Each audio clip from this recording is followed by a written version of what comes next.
Before this all started, more than half the money spent on food in the U.S. went to meals eaten outside the home. As we just discussed, that's forcing many restaurants to change their business models.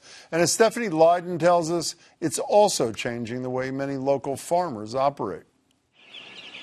Here at Featherbrook Farms in Raynham, it takes about 8 weeks to raise free-range chickens. And until recently, those chickens, along with the beef Ted Largy raises here, supplied about 24 restaurants in Boston and Cambridge. Almost all that business is gone. Yet sales are strong, something Largy is somewhat embarrassed to admit. Where so many people are out of work and hurting, and you're doing well, it's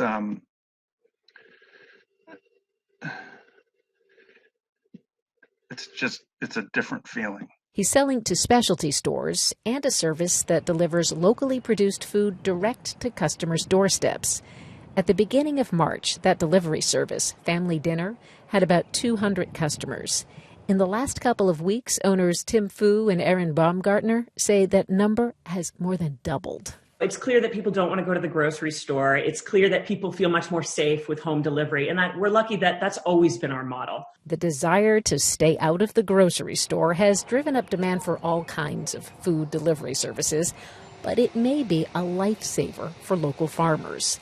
After big customers, including UMass Amherst, shut down, mushroom farmer Julia Coffey got a group of farmers together in the western part of the state to launch MassachusettsFoodDelivery.com. Within the first 2 weeks, we surpassed 1 million hits. In 4 weeks, they've gone from just over 80 to 800 customers. We're not losing money and we're keeping the bills paid.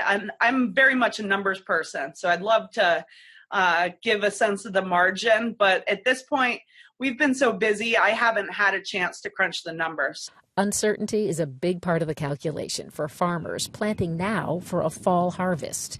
The state's newly formed Food Security Task Force sees local farms as part of the strategy to keep people fed. One idea under consideration: pay farmers to grow food to meet the rising demand at food banks. This crisis is going to have long-term effects on food supply and on food demand. And so this is an important time to make sure that farmers in Massachusetts are growing at capacity. The spread of the coronavirus has already forced some meat processing plants across the country to close, something Tad Largy says shows weakness in the food supply chain. God forbid that there's something greater coming at us.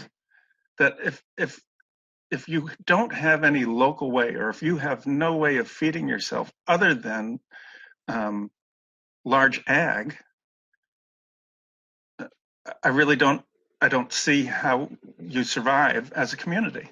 Small farms can't compete with grocery store prices, but the way Largy sees it, buying local food is a lot like buying an insurance policy. It's there in case you need it. Stephanie Leydon, WGBH News. Both farms and farmers markets have been deemed essential services by the state.